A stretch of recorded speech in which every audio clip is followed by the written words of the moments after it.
Welcome scholars in continuation to our lecture series on classical criticism. This is lecture 7th. We'll be talking about Greco-Roman. We all know about Constantinople. In the year 1453, we had the fall of Constantinople, and it played a major role in the evolution of Renaissance. Although it took around 100 years for Renaissance to bloom in England, especially in England. And we've also learnt that Greek civilization is the parent civilization for the entire Christendom, and before the rising of nation states like France, Germany and England, all this area used to be a part of Roman Empire. So we find the Greek influence being felt on the Roman shores and especially in the scholastic areas. During the 1st century BC, the center of literary activity shifted from Alexandria to Rome, and then we had Augustan era. That is called as the golden age of poetry and literary criticism. The duration is from 31 BC to 14th AD. Now, Augustus is a very important term in our understanding of this literature. You might have read about Pope and Dryden. The Dryden's period, namely, it begins from 1660 and ends up at 1700, and then 1700 till 1740 we have the age of Pope. And when you look at Pope's major work, Rape of the Lock, you know that it is excellent in form, though content is not as sublime as that of Milton's, but we find that it is one of the classical productions as far as the form is concerned. And even modern critics like T.S. Eliot have praised it to the extent that if you want to write a couplet, then write it like Pope. If you can't, then don't do it. And he admits that as far as he is concerned, he cannot do that. So, Pope's age, the point here of discussion of the age of Pope is that it has also been, it is termed as neoclassical age, because you can correlate it with the term neo-rich, people who become all of a sudden rich, though they are not rich. So, this age has been termed as neoclassical age. So, but they followed, certain that Augustan influence can be noticed in Pope's and Dryden's writing. Now, the major contributors in this age were Tribulis, Virgil, you have Aeneid, Virgil's Aeneid, then you have Ovid's Metamorphoses and Horace. Now, what were the major causes of the rise of literature and literary criticism in this period? That was because King Augustus, Caesar and the courtiers were all lovers of art, and we know that no education or literature can flourish unless it is patronized. Even you can talk about universities in the modern context. In India we have the government funding our universities. In the Western world it's the industry that funds the universities, and they have got their own sources because research goes on and the research is shared with the industry. They have some sort of a mechanism. But the point here is that without patronization, without having a patron, literature, art or any knowledge cannot be propagated. So Augustus and Caesar, they encouraged and patronized literature. Then we find upsurge of nationalism. And whenever you have the upsurge of nationalism, you are rivaling with your neighbors. When there is a healthy competition, you compete with your neighbors. You compete in your classroom, you compete for grades, you compete for reading, a number of texts. So there's a rivalry sort of when we talk about competition. Now in this case, we find that the rivalry was with the works of the Greeks, and writers during this period, they competed themselves with the Greeks, they compared and they went ahead. So there was this spirit of nationalism prompted writers to be better than the Greeks, though it's very difficult to say, it's a debatable issue. The Greeks are Greeks, but yes, they tried to come near to them. There were a number of poetasters, and they were turning towards inferior verse, degrading and corrupting the public morals. We already discussed about it, that vulgarity had started creeping in, and common man is slave to passion. So bad things attract us faster than the good ones. Similarly, public tastes had degraded, and the poets or the artists had to cater to their needs, and this corrupted the public morals. Now, Greek scholars, like we talked about in the modern times, that with the fall of Constantinople, scholars had moved towards the flourishing Italian cities like Venice, Rome, Bologna and others. Here, during this phase of literary history, we find that Greek scholars, they came in, they settled in Rome, coming from Naples. Then there was conflict between Alexandrian and Greek philosophy and criticism. So there were debates, there were arguments, and it's at the crossroads of ideas that knowledge is created. So we find that aura being witnessed during this phase. Now we find that Horace and Virgil, they discarded the Alexandrian models in favor of the Greek. They were much more influenced by the Greeks, and they wanted to achieve those standards which were set by the Greeks. Now, when we talk about the period of Horace, it roughly ranges from 65 BC to 8th BC. Atkins has rightly said about the scene, what Cicero had done in the sphere of rhetoric was now carried over by him, Horace, into the realms of poetry. He recalled to man's mind the standard of classical art while directing their steps back to the poetry of antiquity, and he undoubtedly stands out as the most influential of the Roman critics, one who achieved results of a lasting kind and was to rank with Aristotle at the Renaissance. So this is the analysis of Horace by Atkins. He stands out, a prominent figure of this period.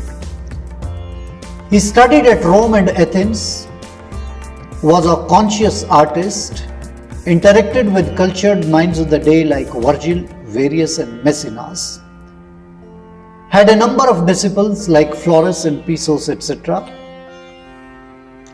And his major work is Ars Poetica. Horace's major works are satires and epistles were mainly political. Epistle to Pisos or Ars Poetica, it is a work that resembles Aristotle's Poetics.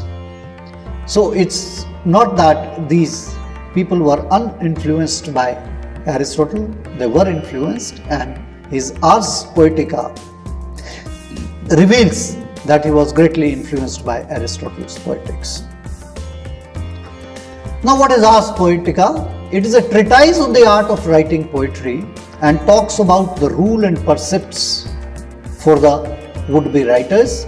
However, it is lacking in form.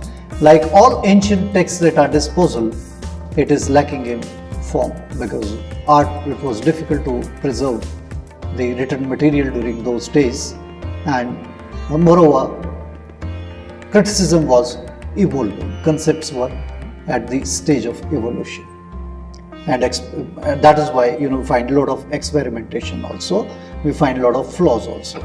So his aim was to guide national literature along a track laid down by the ancients.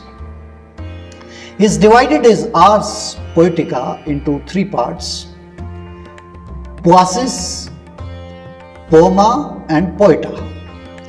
Poesis is a discussion of the content of poetry. Poema is related to the form of poetry, and Poeta is related to the poet. It would again be appropriate here to observe what Atkins has to say on this subject. Horace opens his first section, that is Poesis, with some significant introductory remarks on the need for observing organic unity. See, organic unity is one thing that Aristotle talked about, and we find it being reflected in the observation of the modern critics, and propriety, after which he touches briefly on the subject, on the choice of the subject matter. Poema. He deals with the poetic form in both the aspects, namely imaginative and the concrete. He talks at length about the poetic expression, form, arrangement of subject matter, and styles appropriate to different genres. Choice of dramatic material and handling of plot. In Poeta, he instructs the poet on how a poet should handle his plot. Poesis.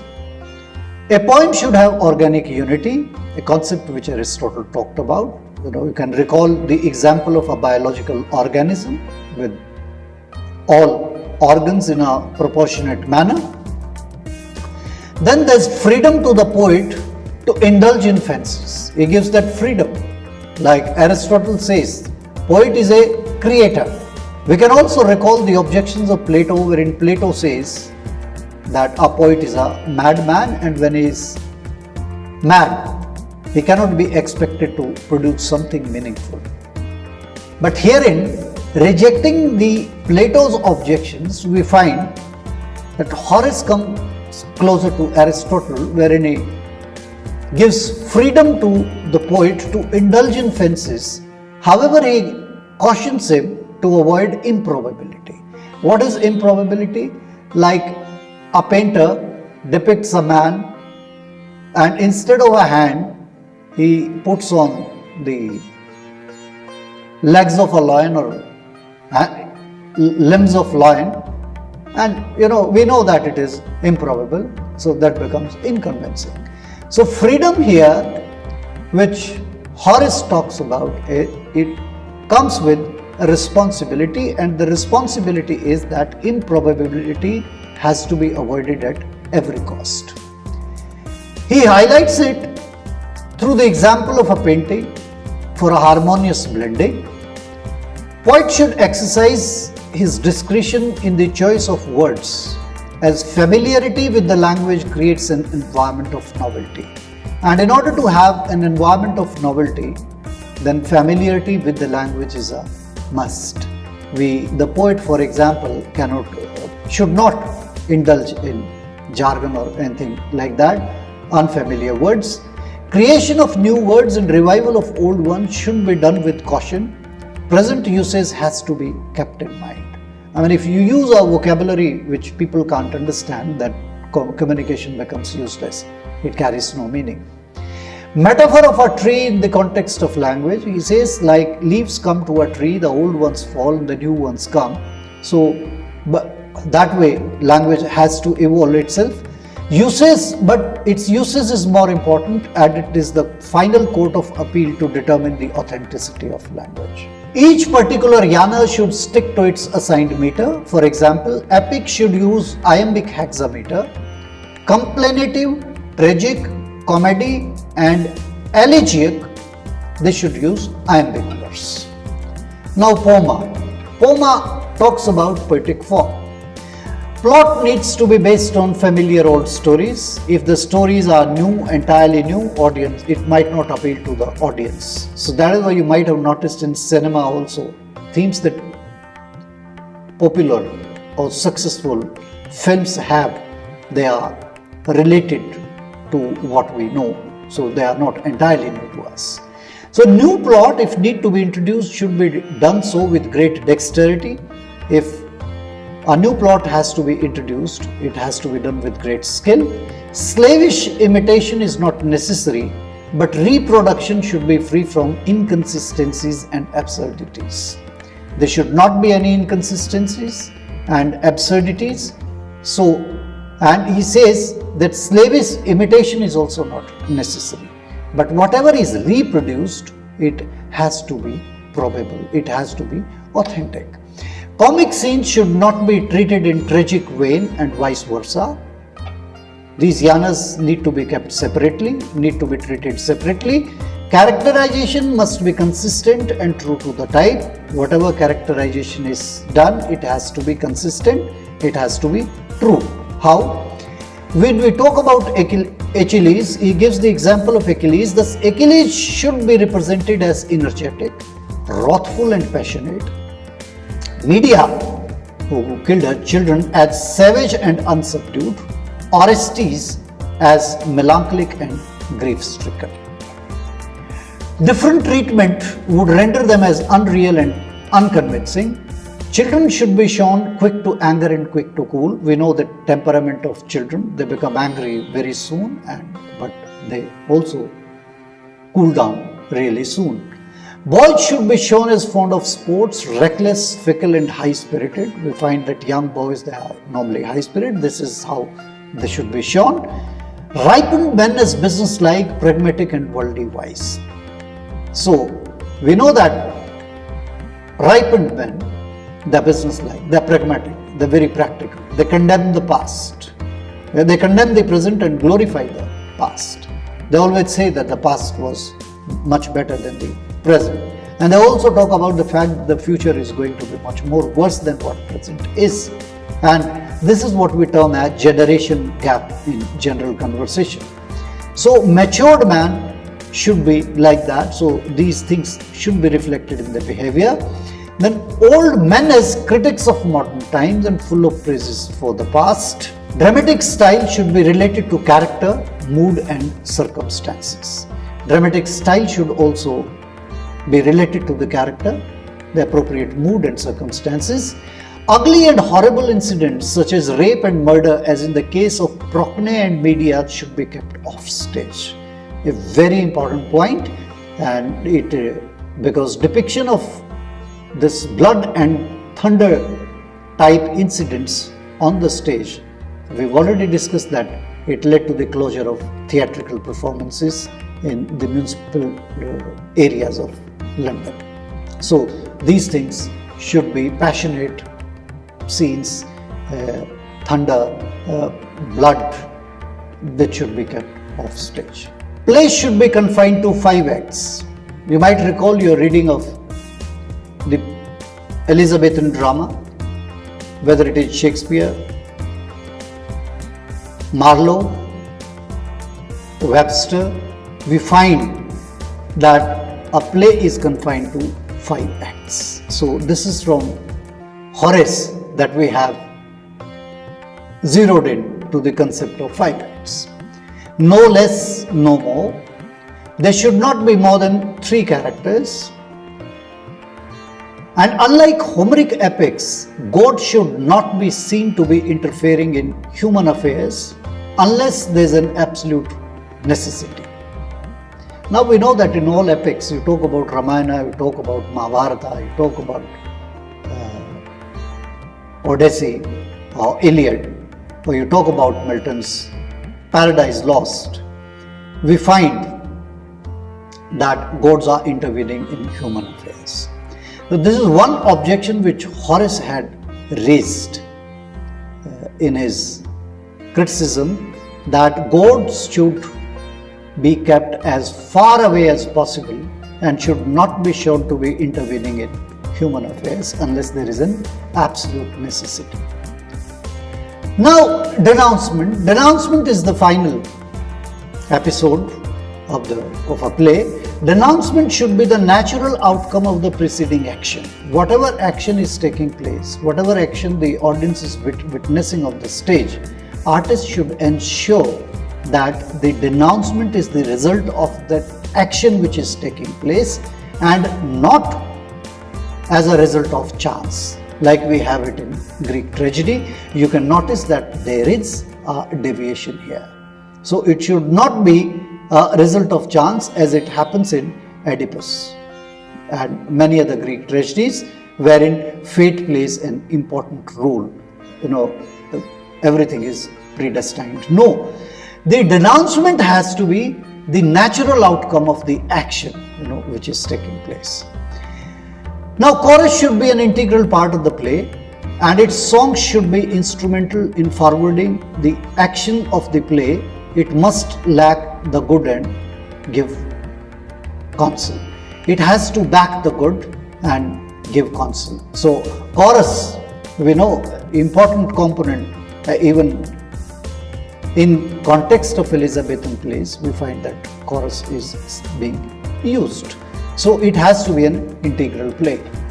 And the major reason of chorus was to report incidents which were otherwise repulsive on the stage, like rape, murder, blood or anything like that. So chorus played a major role. It used to report such incidents. Iambic meter, that's poetic form, poema. Iambic meter, it is a meter in which long syllable is preceded by a short syllable. Syllables should be arranged in a group of 6. Spondees may be used to make the movement sedate and slower. Greek models should ideally be followed. Excellence demands read them by day and think of them by night. One cannot be a poet. Being a poet, it's not you simply scribble something on the paper, arrange it in a rhyming form and then you say it's a poem, you become a poet. That's not the case. As Horace says, excellence demands read them by day. One has to read them and one has to think by night. It's a lot of brooding over, a lot of analysis, a lot of thinking involved in being a poet. Sometimes it may take years for a poetic composition to come out in the public domain. So Romans did not only borrow from their stories from the Greeks, but they infused local color of Roman nationalism. And one major important difference that we notice here, rather evolution that we notice here, is the mixture of Roman nationalism as far as art was concerned, drama was concerned. Then poeta. Polished workmanship is the result of incessant toil. Art of poetry therefore requires long and persistent labor. It requires a lot of labor on the part of the poet. A poem should be revealed, blotted and pruned several times until it attains excellence. Sound judgment is the fountainhead of a good writing. Socrates is the best example in this regard. Then material should be chosen wisely and apt words should be used to justify it. Poet should be a keen observer of men and manners. If what a poet, an artist has to be a keen observer of men and manners, then only he can criticize, he can talk about reform, he can talk about improvement. If he is lacking in observation, then nothing can be done. And should delineate the nobility and dignity of soul. A poet should instruct and delight. He may mix these two things, but while doing so, he should not indulge in extravagance of delight. So moderation is must. The middle path is must. Extravagance of delight would again mar the poetic performance. Fiction must be kept close to truth. Should aim at mixing pleasure with profit. The minor faults in poetry should be overlooked. Even good Homer notes, that's what he says. However, a poet should try to avoid faults as much as he can. Poetry has great power and appeal. Orpheus could charm human and beasts alike. Now, when we talk about Orpheus, he could charm human beings and beasts alike. The best example to understand it in the Indian context is, Tansen. So we have many things being said about Tansen. Well, how authentic that is, it's a matter of investigation by the historians. But yes, we've heard stories about Tansen. So Orpheus could also charm human beings and beasts alike. This is across all cultures, all mythologies. We find similarities, similar characters, similar trends. Divisions, if at all they exist, we know divisions exist. That's not for literary reasons. That's for we can understand it better. That's for political reasons. Amphion built Thebes through his song. Titias inspired great minds to war with verses. Great poets have been great prophets. Even Shelley acknowledges it when he says that poet is an unacknowledged legislator of mankind. Both art as well as nature are essential for great poetry. Abundant wit without workmanship, natural ability cannot produce better results. Both are necessary. One needs to have natural aptitude. Like Plato talks about one natural aptitude. Each individual by God has been bestowed with one aptitude. Somebody may be good at carpenting, somebody may be good at lecturing, other may be good at dancing, and so on and so forth. But herein he says that natural ability has to be there, but art should also be there, some sort of training should also be there, that it can be streamlined and put in given a perfect shape, we can have better outputs and outcomes. So mere inspiration is generally laughed at. Plato's inspiration, which Plato has termed madness, that is laughed at. I hope you must have understood the impact of these Greek scholars on the Romans. So this is how the trend is carried forward. In the next lecture, we'll talk about Longinus, and in case if you have any queries pertaining to it, you may contact me at my mail. I would be glad to answer your questions. Thank you.